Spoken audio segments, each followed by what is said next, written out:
Labing limang taong gulang na binatilyo na nawawala sa dagat doon sa isla ng Mactan sa kasagsagan po yan ng Bagyong Christine ay natagpuan na. Alamin natin ang mga update dyan ng Bombo Radio Cebu.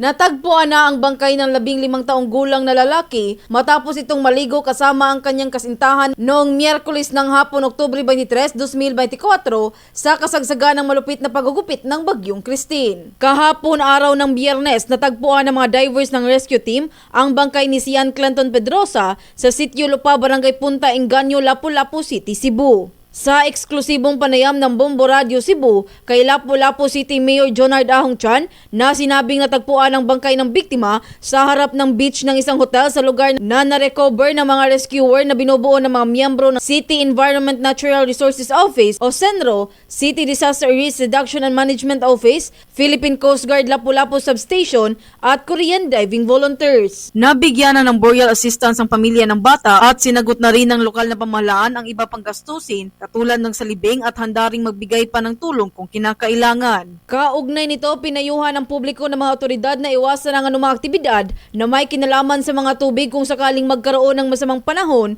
lalo na kung malalaki ang alon sa karagatan. Nakita na po yung bata na si Clint. Pina-continue natin yung search and rescue ng Lapu-Lapu City Divers headed by Honorable Emmy Bong Hanoy. So, nakita nila, sinabi ko sila na ipagpatuloy yung pag-search ng bata, no? Parang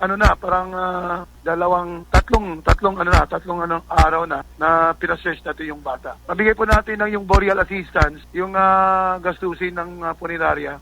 It will shoulder by Congresswoman Cindy King Chan, at saka yung paglibing niya, it will shoulder by the Lapu-Lapu City government. Ating napakinggan si Lapu-Lapu City Mayor Jonard Ahong Chan. Mula rito sa lungsod Lawigan ng Cebu, Bombo Joanna Cañete para sa number 1 and most trusted radio network in the country, Bombo Radio Philippines. Basta Radio, Bombo!